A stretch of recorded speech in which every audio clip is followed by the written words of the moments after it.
Hello, Academy students.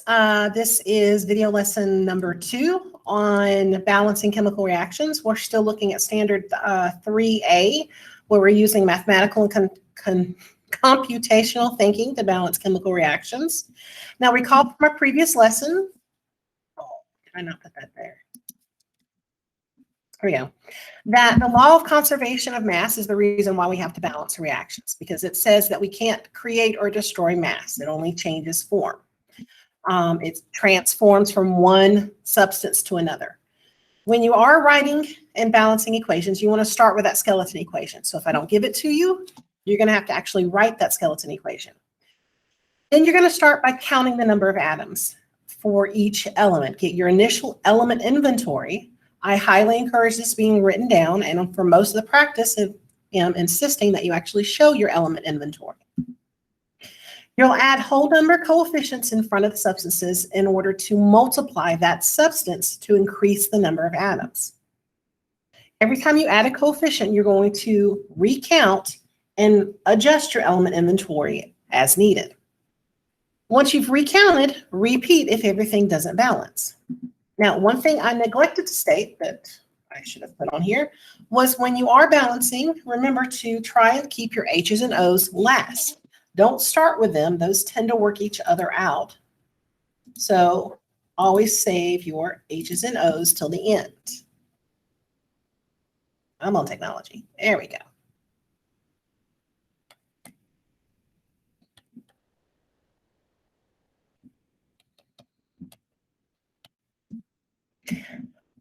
I want to, in this video, look at a couple of more complex problems than we saw in the previous video. Now, it is always a bit of trial and error, but the process is the same. So you start by having your skeleton equation. Then you list each of your elements under the arrow. Do your initial count on each side of the arrow. I've got 4, 10, and 2. Remembering that when the same element appears on the same side of the arrow, you have to add them together. For carbon, I've got 1, hydrogen 2. For my oxygen, I have 2 plus 1. That gives me 3. Now, when we go to balance, my general rule of thumb says to keep my H's and O's till the end. So I'm going to start with my carbon. I notice that I've got 4 on the left and 1 on the right. I ask myself which side needs more. Well, the right side, my product side of the equation, needs more carbons. The only way I can get some more carbons is by adding a coefficient in front of the substance that contains the carbon. Remember, we're only allowed to put coefficients in front of the compound, not in between elements within the compound. I put that 4 here, and it affects not only the C, but also the O. So my 4 times 1 gives me 4. 4 times 2 gives me 8. That 4 only changed the 2 on the oxygens in the carbon dioxide, not the 2 on the water. So I have 8 oxygens from CO2, and I still have that 1 oxygen from water. So I now have 9.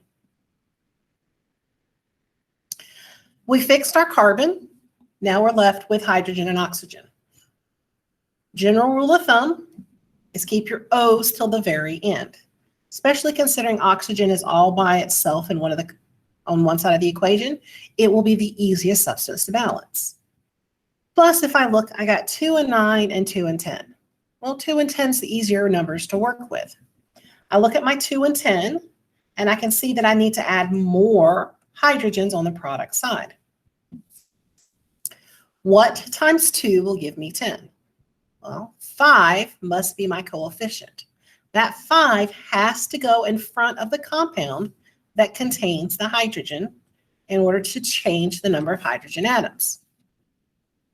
Now, it not only changes my hydrogen, but it also changes my oxygen again.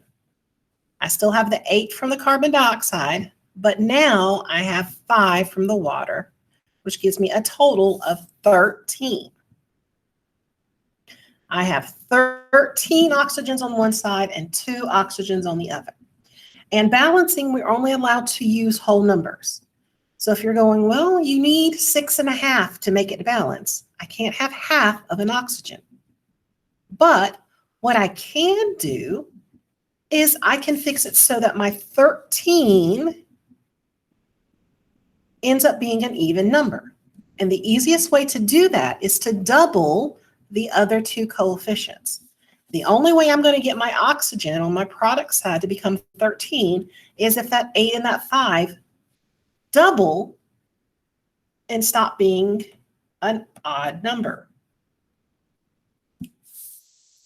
So I'm going to double my coefficients that I wrote.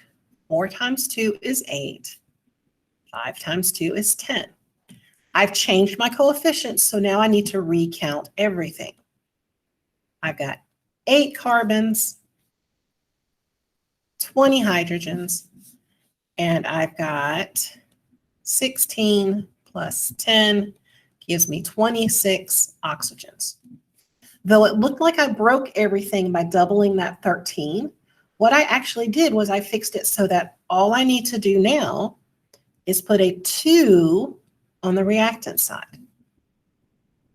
By putting a 2 on the reactant side, that fixes my carbons and my hydrogens. 2 times 4 is 8. 2 times 10 is 20. The only thing left to fix is my oxygen, and I saved it till the very end because it is all by itself. What times 2 will give me 26? Well, 13 times 2 gives me 26. I recheck everything just to make certain I did not goof somewhere along the way. I also double check, can my coefficients be reduced? Did I accidentally overbalance and go too far? Well, I've got a 13 and I've got even numbers. They're not all divisible. Therefore, this must be the correctly balanced equation. This trick of doubling your coefficient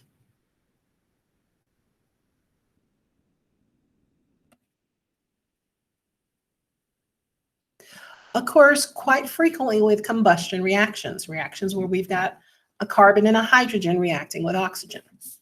But you know you have to use this trick anytime everything else balances and you're left with an even and an odd number.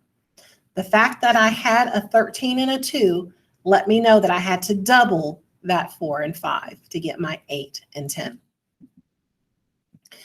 Now that's tool number 2 in your toolbox. Number 1, keep your H's and O's till the end. Number 2, double the coefficients as needed.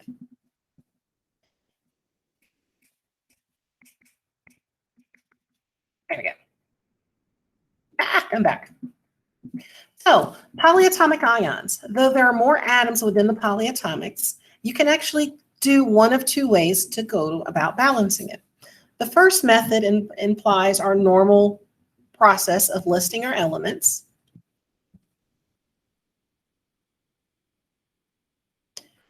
Each individually and counting them out. So I've got my 1, 3, 1. This 2, remember, distributes into both. My product sides, I have 1, 2. That A looks kind of funky. 1. That 3 distributes into both the O and the H. So we balance just like normal with polyatomics, and I will get to the same place. My Fe is balanced, so I'm not going to worry with that. My H's and O's I'm going to save till the end, so that it only leaves my Br to begin with. I have a 2 and I have a 3. Well, the only way I can get a 2 and a 3 to balance is for them both to be a 6. In order for Br to be a 6, on my left side, my reactant side, I'm going to have to multiply by a 2. And on my product side, I'm going to have to multiply by a 3. I've added coefficients to 2 different places. That means I need to recount 2 different sets of elements. I now have 2 iron and 6 bromine, 6 bromine, and 2 barium. So I can pick, do I want to fix my iron or do I want to fix my barium? I'm going to arbitrarily pick my iron because it's on top. Really and truly, it doesn't matter.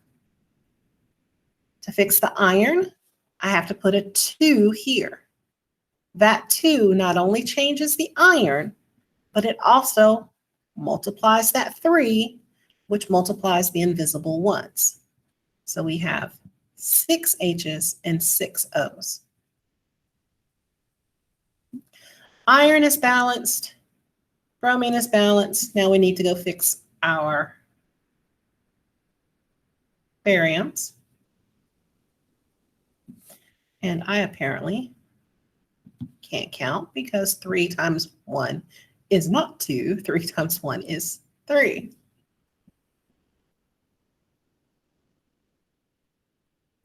So to fix my bariums, I can see that I need to put a 3 right here. That not only changes my bariums, but also multiplies that polyatomic and now makes it 6 O's and 6 H's.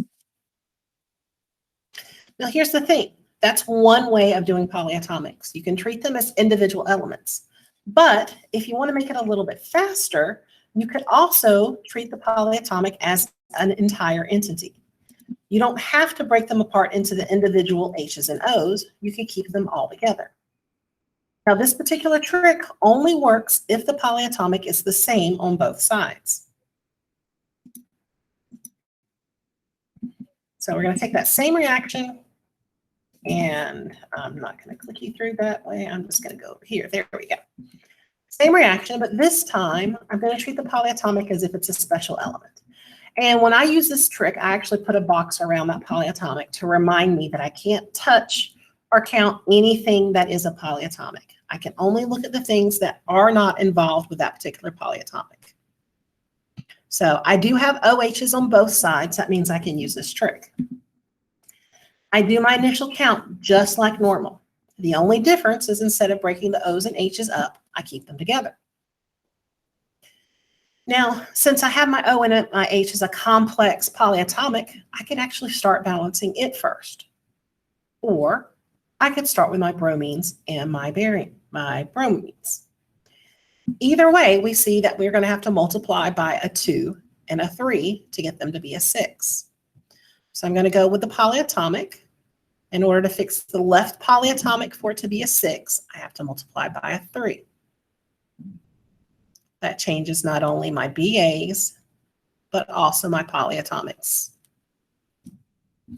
On the right side, in order to get my polyatomic to be a 6, I have to multiply by a 2. That changes the iron and the polyatomic.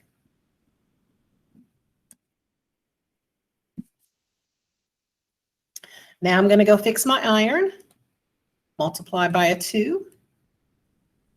That changes my iron and my bromines. Go to fix my barium. I got to multiply by a 3. That not only changes my barium, but also changes my bromines. Notice how by keeping that polyatomic together, it sped up the process just a little bit. And when you've got an equation that has multiple polyatomics appearing on both sides, using this trick can make it a little faster. But this is one of those tools in the toolbox that you don't necessarily have to use. It's just something that you can use that will speed it up. So I actually want to show y'all a second equation that has polyatomics in it, where there's multiple polyatomics. And this will be the last one we look at that has polyatomics. Now, remember I said I like to put a box around my polyatomic. So we know our polyatomic is SO4. I'm going to put a box around that entire SO4 to remind me that I only have one of them. I don't have 4. I'm going to put a box around that total PO4 to remind me that I've only got one PO4 on the left side.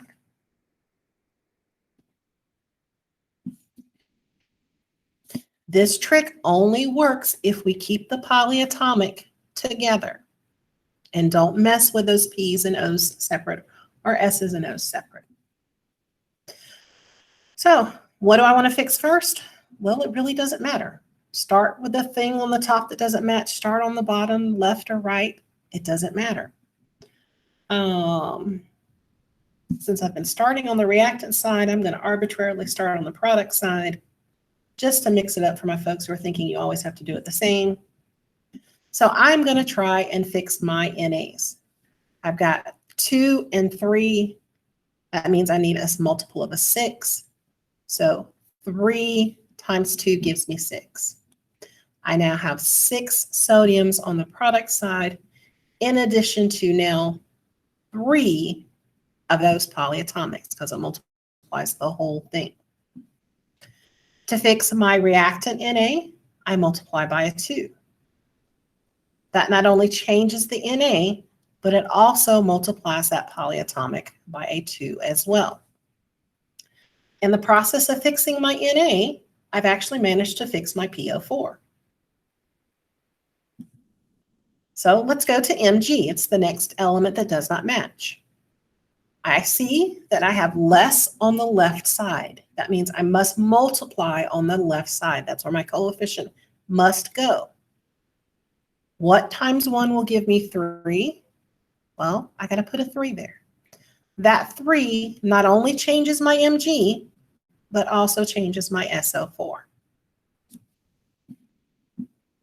Now, I could have broken the polyatomics up into P's, O's, and S's and added up all of my O's together. It would have taken a little bit longer, but you still get to the same coefficients of 2, 3, oops, my invisible 1. And if you need to write the invisible 1, write it, and 3. So my coefficients are 2, 3, 1, 3. That is it for this video. Remember, Ms. Rains is in the meet if you have any questions or need some assistance. I am going to do another video that shows you how to balance without necessarily looking at it in terms of multiplying, but in terms of adding more of a substance. And as soon as I stop this video.